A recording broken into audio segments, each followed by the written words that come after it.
আসসালামু আলাইকুম প্রিয় দর্শক শ্রোতা। খুব দুঃখ, কিন্তু কথা না বলেও পারছি না কোনো অবস্থায়। এখন আমার কথা আপনারা একটু মনোযোগ দিয়ে শুনবেন এবং আমার কথাগুলোর একটু উত্তরটা কমেন্টস বক্সে দিয়ে যাবেন। হ্যাঁ, খুব জানতে ইচ্ছা করে, যেটা সত্য কথা। এই যে শামসুজ্জামান দুদু আছে না, বিএনপির একজন নেতা, বড় নেতা। তো এনার যে কথা, উনি মিডিয়াতে আসার পরে যেভাবে কথা বলেন, ওনার কথার যে মানে যেভাবে ডেলিভারি হয়, এটা দেখেছেন আপনারা, শুনেছেন যে কথাগুলো কেমন। আমি একটু বলি আপনাদের কথাগুলো কেমন। উনি একটা জায়গাতে বলেছে যে বর্তমান সময়ে যারা স্থানীয় নির্বাচন আগে চাচ্ছে তারা নাকি মুক্তিযুদ্ধের বিপক্ষের শক্তি। এটা নিয়ে কথা একটু পরে বলি। আরও কথা বলেছেন, দেখেন, আরও অন্য আরেকদিন আরেকটা জায়গাতে বলেছেন, কাউকে ক্ষমতায় বসানোর জন্য আমরা এখানে বসিনি, এরকম একটা কথা এই অন্তর্বর্তীকালীন সরকারের একজন উপদেষ্টা বলেছিলেন। হ্যাঁ, সেইটার উত্তর উনি দিচ্ছেন। হ্যাঁ, তাহলে আপনারা এখানে কি ছিঁড়তে বসেছেন, একেবারে এই ভাষাতেই বলেছে যে কি ছিঁড়তে বসেছেন। তো আমাকে একটু আপনারা বলেন যে এইটা কি এরকম একটা রাজনৈতিক নেতার এই এরকম দায়িত্বে থাকা অবস্থায় এত একটা সিনিয়র পর্যায়ে এরকম বলতে পারে? তো ইনি যদি তাহলে ধরেন একটা মন্ত্রী হয়, একটা এমপি হয়, তাহলে উনি তখন তখন কেমন ভাষায় কথা বলবে? এটা এটা কি খুব বেশি একটা অন্যায় কথা হয়েছে যে উপদেষ্টাদের একজন বলেছেন যে কাউকে ক্ষমতায় বসানোর জন্য আমরা এইখানে আসি নাই? এটা তো সত্য। আপনাকে কি ক্ষমতায় বসানোর জন্য ওরা বসেছে? ক্ষমতায় যাবে জনগণ, যাদেরকে সিলেক্ট করবে, জনগণ যাদেরকে গ্রহণ করবে। তো অন্যায় কি বলেছে? তো তার জবাব, তার উত্তর আপনি এইটা এইভাবে দিতে পারেন যে তাহলে আপনারা যে এখানে কাউকে ক্ষমতায় বসানোর জন্য আপনারা ওইখানে বসেন নাই, তাহলে কি ছিঁড়তে বসেছেন? আমি বুঝি না, আমার আমার আমার মাথায় ঢুকে না।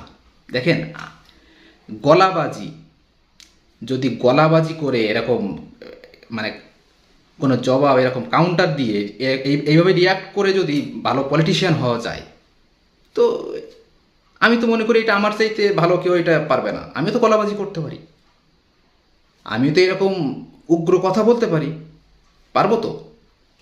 তা আমি তো তাহলে একজন ভালো নেতা দাবি করতে পারি যে আমি একজন বড় রাজনীতিবিদ নেতা, ঠিক না? তো এইগুলো কিন্তু খুব কষ্টদায়ক, এইগুলো কষ্টদায়ক, এগুলো এগুলো আমরা চাই না। একজন পলিটিশিয়ান হবে শালীন, ওনার কথাটা আরেকজন ওনাকে ফলো করবে, ওনাকে অনুসরণ করবে, এরকম হতে হবে। কিন্তু এইভাবে তো বলা যাবে না। ছিটতে ছিটতে মানে কি, এটা তো আমরা বুঝি। এখন এইটা যদি ব্যাখ্যা করতে যাই যে ছেঁড়াছিড়ির কথা আপনি বলেছেন, কেন ছিটতে চেয়েছেন, কি ছিটতে চেয়েছেন, এটা যদি বলি এটা এটা অন্যায় শোনা যাবে। এই ব্যাখ্যা করতে চাচ্ছি না, কিন্তু এইগুলো বলা যাবে না। এইবার আসি ওই জায়গাতে। বেশিক্ষণ কথা বলবো না, ভিডিও বেশি বড়ও করব না, খুব সামান্য কথা। এই স্থানীয় সরকার নির্বাচন আগে যারা চাচ্ছে যে এটা আগে হয়ে যাক, তারপরে জাতীয় নির্বাচন হবে, তারা তারা নাকি মুক্তিযুদ্ধের বিপক্ষের শক্তি। তো আমি ব্যক্তিগতভাবে তো আমি এটা চাই। আমি কি মুক্তিযুদ্ধের বিপক্ষের শক্তি? এটা কি, এই মুক্তিযুদ্ধ কি বেচা বিক্রি কি এটা থামবে না কোনো অবস্থায়, নাকি এটা বেচা বিক্রি চলবে? আমলিক বেইসা খাইয়া চইলা গেছে, মুক্তিযুদ্ধ মুক্তিযুদ্ধ করতে করতে এবার আইসা এবার এইটা শুরু হয়েছে না? আরও অনেক কথা আছে, আরও অনেক কথা আছে। যেসব কথা ইনি করছেন, হ্যাঁ, এটা যদি সঠিক ব্যাখ্যা দিই খুব সমস্যা হয়ে যাবে, তবে দিতে হবে, কিন্তু এবার এটা মেনে নেওয়া যাবে না এইভাবেই। এবং উনি সব সময়, আমি একটা জিনিস দেখেছি, এই জুলাই বিপ্লবে যারা অংশগ্রহণ করেছে, এই বিপ্লবীদের, এই জুলাই বিপ্লবীদের সবসময় ছোট করে কথা বলে, একেবারেই হেয় করে কথা বলে, হ্যাঁ, খুব তুচ্ছ তাচ্ছিল্য করে। এইটা কিন্তু মেনে নেওয়া যাবে না, বা আমি তো নিতে পারবো না ব্যক্তিগতভাবে। আপনাকে তো জবাব দিতে হবে। আর আপনার সাথে কি আমি হাতে যেয়ে কি মারামারি করতে যাব? সম্ভব না তো। না, আমি খুব ক্ষুদ্র মানুষ, ঠিক আছে, আপনি তো বড় নেতা মানুষ। এখন আপনাকে তো কথা বলতে হবে, জবাব কি করে দিব যে এটা আপনি কেন করবেন? আপনি কি আমার বয়স কত? আপনি আমাকে মুক্তিযুদ্ধের বিপক্ষের শক্তি বলছেন কেন? আপনি এই বিভাজন তৈরি করে দিচ্ছেন কেন? আপনার বক্তব্যটা তো অনেকেই শুনে, আপনাদের দলের নেতাকর্মী আছে, তারাও শোনে। তো তারা তো এই আক্রোশটা দেখাবে তখন। তো আপনি এটা কেন করছেন? মানে ইচ্ছা করে তো জানতে, অধিকারও আছে আমার, ঠিক আছে। দেশের নাগরিক হিসাবে তোমার এটা জানার অধিকারও আছে। তো এইটা খুব জানতে ইচ্ছা হয়। এইগুলো বলা যাবে না। দুদু ভাই, দুদু আপনাকে কাকু বলেই ডাকি নাকি, দুদু কাকু, এইগুলো বলা যাবে না। হ্যাঁ, আমরাও ব্যঙ্গ করতে পারি, চাই না সেটা, কেন করব?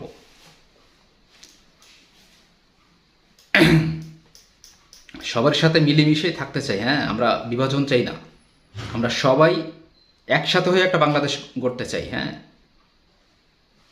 যে বাংলাদেশে দিকে সবাই তাকিয়ে থাকবে, সারা বিশ্ব তাকিয়ে থাকবে বাংলাদেশের দিকে, যে না, আমরা এরকম একটা বাংলাদেশ চাই।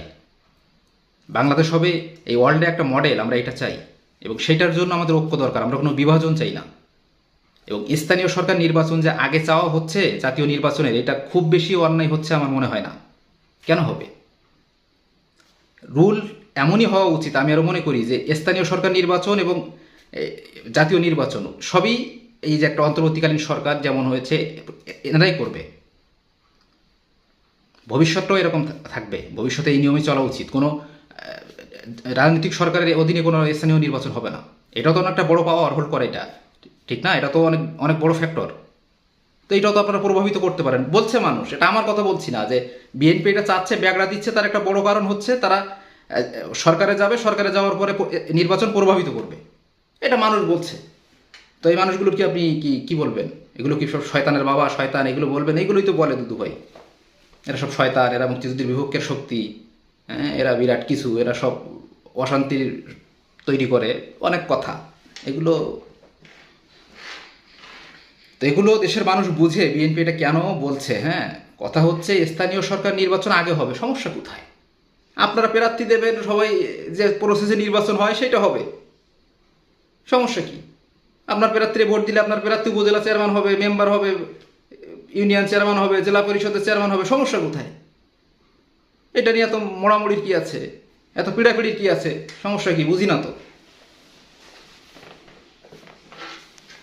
অর্থাৎ খালি গলাবাজি করলে হবে না, গলায় সাউন্ড রেখা, ঠিক আছে? গলায় সাউন্ডও কিন্তু ওই যে আমাদের কাদের কাকারও ছিল। হ্যাঁ, কাদের কাকারও গলায় কিন্তু খেলা হবে, দেখাই দেব, ঠিক আছে? পালাবো না, কোথায় পালাবো? গলাবাজি করিছে না, ক্লিয়ার করে দেব। গলাবাজি করে কোনো ভালো পলিটিশিয়ানের কাজ না এটা, গলাবাজি করাটা। হ্যাঁ, এটা করা যাবে না। কথার মধ্যে শালীনতা আনতে হবে। যদি না আনেন তাহলে কিন্তু আপনি এরকম বললে আমিও কিন্তু খুব কঠিন ভাষায় বলবো। এখন এটা যদি আপনার ভালো লাগে, শুনতে লাগবে, তাহলে গলাবাজি চলবে, ঠিক আছে? গলাবাজি চলবে, দেখি কাদের গলায় কত জোর আছে, দেখা যাবে, সমস্যা কি? না হলে নিজেকে শোধরাতে হবে। আপনি দেশ গড়ার মতো, মানে বাংলাদেশ নিয়ে কিছু বলেন, বাংলাদেশ নিয়ে আপনার চিন্তা কি? আপনি কেমন বাংলাদেশ চান সেটা বলেন। খালি নির্বাচন আর নির্বাচন, ক্ষমতা, আগে ভোট, এইগুলো বলেন না, ঠিক আছে? ভোট এইটাও একটা গণতান্ত্রিক অধিকার, যে ভোট, ঠিক না? কিন্তু ভোট যদি গণতান্ত্রিক অধিকার হয়, এই বাংলাদেশটা গঠন করার জন্য, বাংলাদেশ গড়ার জন্য ভালো কোনো উদ্যোগ, ভালো কোনো সৃজনশীল কথা, সেইটা একটা অংশ, ঠিক আছে? সেটা অন্য কিছু না যে আপনি খালি নির্বাচন আর ভোট এইটা বলবে, এইটা না। এরকম একটা কথা তো শুনি না, এরকম একটা কথা তো বলেন না, সৃজনশীল কোনো কিছু তো বলেন না যে এটা আমার দেশ গড়ার জন্য কাজে লাগবে। শুধু একটাই কথা, নির্বাচন নির্বাচন, এই ছাড়া কোনো কথা তো বেরোয় না। ওই নির্বাচনকে ঘিরে আশপাশে সেইটার জন্য সব কিছু হয়। আর যখন আপনার চাওয়াটা শুধু ক্ষমতা থাকবে, বুঝছেন দুদু ভাই, আপনারা কাকু, আপনারা কইতাছি, আপনার যখন খালি ইচ্ছা থাকবে যে ক্ষমতা, ঠিক আছে, তখন আপনার ভিতর থেকে খারাপ কিছু আসবে। হ্যাঁ, আপনি তখন ভালো কিছু দিতে পারবেন না। যে না, আমার ক্ষমতা দরকার, অ্যাবসলুট পাওয়ার দরকার, যেটা হাসিনার দরকার ছিল। হাসিনা এই দেশকে কিছু দিতে পারি নাই, তার কারণ কি জানেন? ওই অ্যাবসলুট পাওয়ারের জন্য।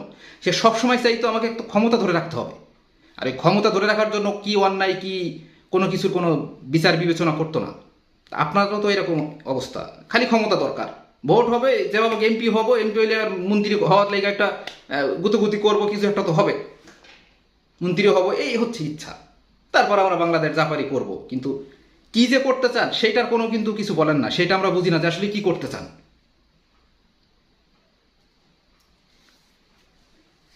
তো এইগুলো না, আমরা চাই যে যারা সিনিয়র লেভেলের পলিটিশিয়ান আছে, ঠিক আছে, রাজনীতিবিদ আছে, ওনারা ভালো কিছু বলবে, ওনারা যেটা বলবে আমরা সেখান থেকে কিছু নেওয়ার চেষ্টা করব।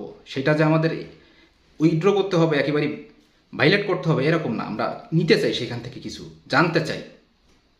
আর না হলে এইভাবে চলতে দেওয়া যাবে না, এটা মেনে নেওয়া যাবে না, এইভাবে চলার কোনো সুযোগ নেই। তো এই হচ্ছে অবস্থা। দর্শক, বিচার বিবেচনা আপনাদের, ঠিক আছে? এবং স্থানীয় সরকার নির্বাচন এবং জাতীয় নির্বাচন, এটা এমনই রুল হওয়া উচিত যে এটা কোনো রাজনৈতিক দলের যারা মানে ক্ষমতায় থাকবে তারা করবে, এটা না। এগুলো সংস্কার, এটাও সংস্কার। আমরা এগুলো চাই। আমি চাই না, দেশের অধিকাংশ মানুষ এটা চায়। এগুলো জরিপ করা, গায়ের জোরে বলছি না কোনো কিছু যে মনে আসছে এটা বলে দিলাম, এরকম না, ঠিক আছে? তো দেশের মানুষের চাওয়া পাওয়ার মূল্যায়ন করবেন না, এগুলো তো ভালো কথা। এটা রাজনৈতিক দল যখন ক্ষমতায় থাকবে, এদেশে আমাদের কালচারই এমন, ঠিক আছে? হয়ে গেছে এটা। এবং এখান থেকে বের হওয়াটা খুব, মানুষের অভ্যাস পরিবর্তন করা কিন্তু খুব কষ্টকর। হ্যাঁ, তো এটা এরকম অভ্যাস হয়ে গেছে যে নির্বাচন প্রভাবিত করা। মা তো এইটা একটা অন্তর্বর্তীকালীন বা ইন্টেরিয়াম গভর্নমেন্ট যেটা বলেন যে রাজনৈতিক সরকারের বাইরে যারা থাকবে তারা নির্বাচন এ থেকে এটা করবে। 4 বছর মেয়াদি হবে, এটা এইভাবে হবে, আসবে তারা 2টা নির্বাচন করে দিয়ে চলে যাবে, মিঠে গেল ঝামেলা। এছাড়া তো ভোট ভাট নাই নাকি? না, আর কি কি ভোট আছে? আর যা ভোট আছে ট্রাক স্ট্যান্ড, টেম্পু স্ট্যান্ড, ঠিক আছে? বিভিন্ন দোকানের বাজার কমিটি, ওগুলো করা যাবে, সমস্যা নেই। কিন্তু এই যে নর্মালি এই যে নির্বাচনগুলা, জাতীয় নির্বাচন এবং স্থানীয় সরকারের মধ্যে যে নির্বাচন, এই 2টা নির্বাচন একটা নির্দলীয় বা অন্তর্বর্তীকালীন সরকার, তত্ত্বাবধায়ক সরকার, যে নামে ডাকেন না কেন, তাতে কোনো বিরোধ নাই, ঠিক আছে? সমস্যা কি? তারা করে দিয়ে যাবে। তো এইখানে এত বাধাবাধির কি আছে? গলাবাজি করা যাবে না কোনো অবস্থায়, এটা কিন্তু মেনে নেব না দুদু কাকু। হ্যাঁ, গলাবাজি করা যাবে না। এই ছিল শেষ কথা। সবাই ভালো থাকবেন, সুস্থ থাকবেন। হ্যাঁ, অবশ্যই সুস্থ থাকবেন, কারণ লড়াই করতে হবে। আমরা লড়াই করতে চাই এবং বাংলাদেশ গড়তে চাই। সবাই ভালো থাকবেন, সুস্থ থাকবেন। আল্লাহ হাফেজ।